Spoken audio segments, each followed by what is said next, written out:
Event books are tricky beasts. There are plenty who lament the overabundance of major events from both Marvel and DC, where at least once a year we get a major story that promises to change everything forever. Nothing will ever be the same. This can be especially egregious with DC, where they are constantly releasing stories that are supposed to rewrite continuity, alter the nature of the multiverse, redefine characters, and just fundamentally screw with everything we know and love about comics. And last year, we had Dark Knight's Death Metal, which served to establish that every comic DC has ever published is in continuity one way or another. I think, really, this just means they can pick and choose what they want to include, and everything else they can say happened on a parallel Earth. This is the Omniverse, a once more infinite multiverse, a multiverse of multiverses. What secrets does it hold? What lies out in the depths of this strange new frontier, and who will explore and protect its infinite expanse? Enter Justice Incarnate, featuring President Superman, and the Flash Barry Allen, and Roy Harper, and Flashpoint Batman, and Director Bones, and Alan Scott Green Lantern, plus his kids Obsidian and Jade. And, well, there's where part of the problem with this series comes in. It features too many characters and storylines. Now, don't get me wrong, they're all handled fairly well, and I do find each of them relatively interesting. The issue I have is that it all feels disjointed and that I don't really get a good sense of what the overarching story is going to be. For instance, it does seem that the core story is going to center around the Omniverse and Darkseid. Barry's story directly intersects as he discovers the quintessence on Planet Omega as seen at the end of Infinite Frontier Issue 0. Likewise, Director Bones is intent on looking into the multiverse, and the Justice Incarnate deal with the Flashpoint Batman. But at this point, all of these different plot points feel disconnected, as if they deal with the same base concept of the multiverse, but have no real connective tissue. It may well be that we are meant to wonder how all of these different stories will tie together, but at this point, that just really isn't a driving mystery for me. Which, admittedly, may be more an issue on my end than the book itself. You see, the issue is well written, and I am interested in seeing where it's going to go. I enjoyed my time with the book well enough. However, I feel a common flaw with event books is the need to have a lot going on, shoving multiple storylines into a single series in order to make everything feel bigger. While I am interested in, say, what happens with Roy Harper, I would rather see that play out in his own story. A more focused story on a small cast makes the events feel more significant and consequential, allowing the scope of the tale to have more gravity. What Chip Zdarsky is doing with Justice League Last Ride, for instance, is a great way to do an event in my mind. You get the grand scope of these epic major events that are happening that are like universe-wide, but it's all told through the eyes of just a select few characters, so it feels very personal and like there's far more weight and gravity to what's going on. And so with that in mind, I think I would like to see events like this be split into a few well-coordinated parallel books. You have the central, primary story with a single character, or maybe a few key characters, and then have companion books that tell the other stories and have them all tied together. Now, to be clear, I don't mean tie-ins, I don't mean extra stories, but sister books that paint the bigger picture of everything going on. Think of something like how Animal Man and Swamp Thing ran parallel to one another quite a bit during their New 52 runs. Just take a few of these stories that are being told in the main book and split them off into their own companion book so that you're still telling the same stories, and it's all still just as important, but you're giving more screen time to each of the characters and to each of the plot threads, rather than cramming it all into one space. Because, as it is, we get a bunch of disparate parts crammed into a single book, not giving sufficient focus to any one character or plotline. And for instance, I want to see more of what happened to Jade in this issue, but I want more than just a few pages per issue to do so.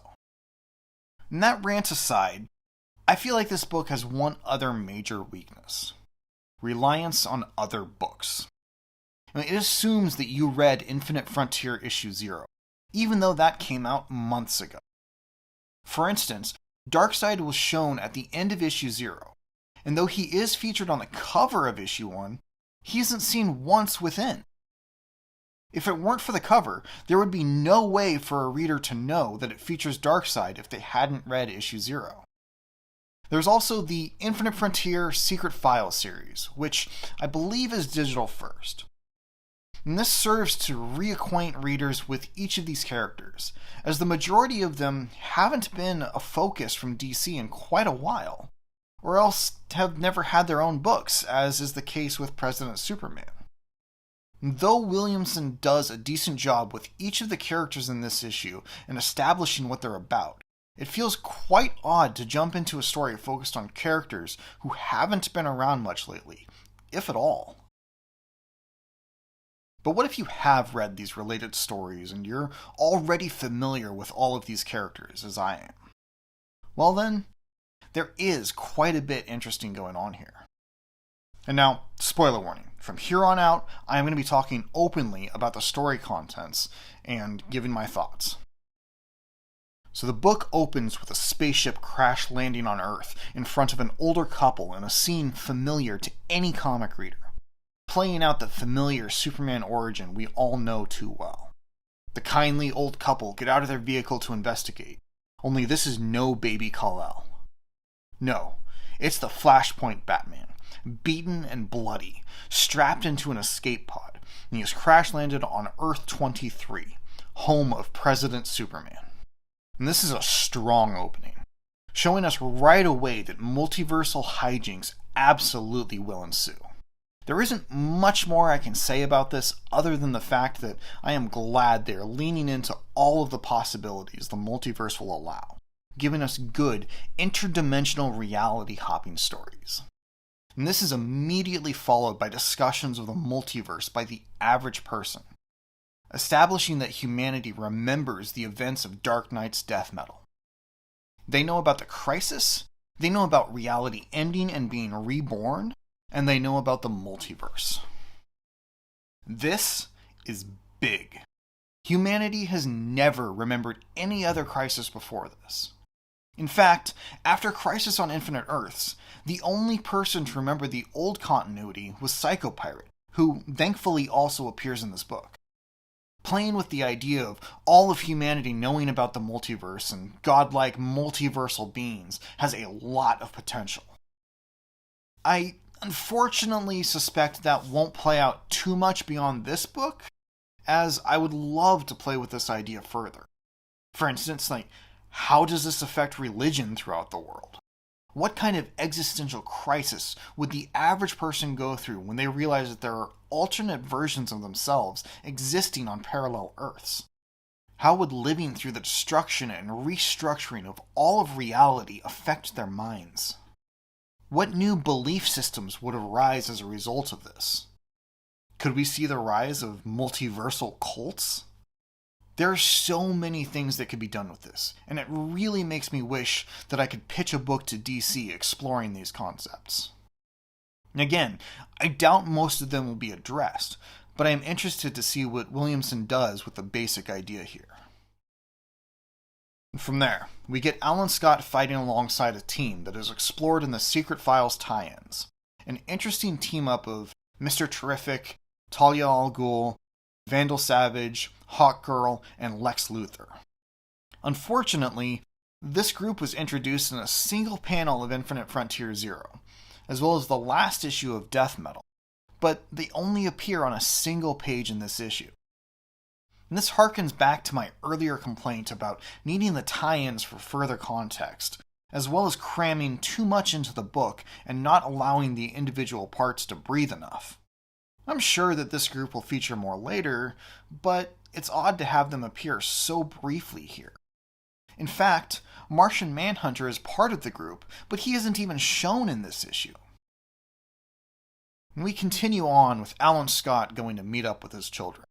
He meets with Obsidian, and they have a brief conversation on their way to meet up with Jade. But there is a massive explosion where she is believed to be. A green explosion. Obsidian freaks out, saying that he can't sense her, that he has lost his connection with her, and that there is no sign of her anywhere. This again is all too short a sequence, granting but a brief glimpse into these characters before shifting to another scene entirely. I have always been a fan of Jade, and am happy to see her in particular return to the comics, even if she doesn't ever actually appear on the page. This scene could mean anything, so it's difficult to speculate at this point what is going on, but I am intrigued. Then again, that could simply be a desire to see more of a character that I've enjoyed in the past. And from there, we shift to Director Bones and Agent Chase.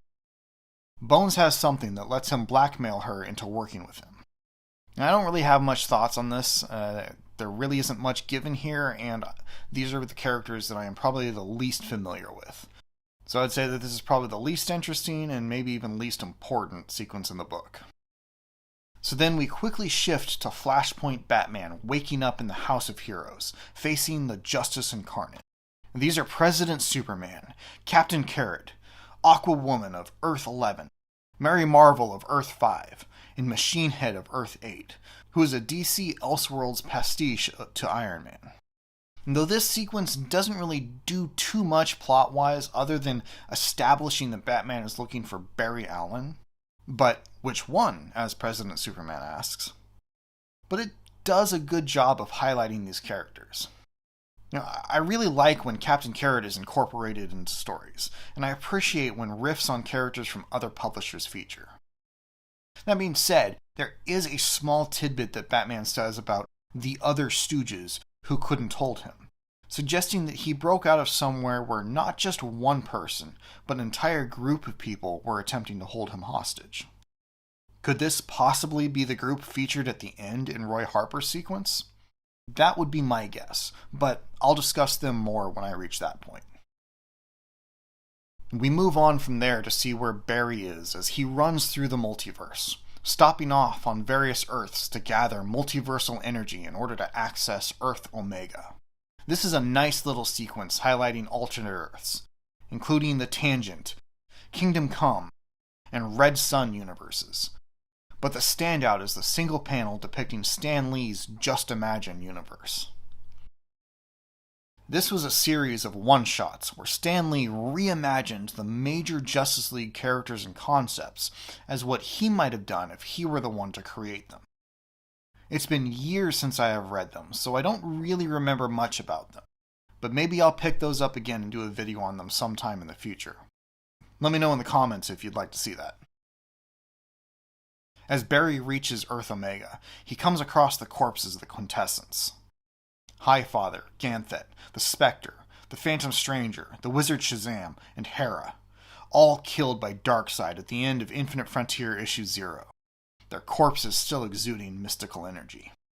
And as he looks upon their lifeless bodies, he begins shifting into different art styles, his speech patterns altering to match, as though he were reverting to the Flash of the 70s, the 90s, the present, and so on.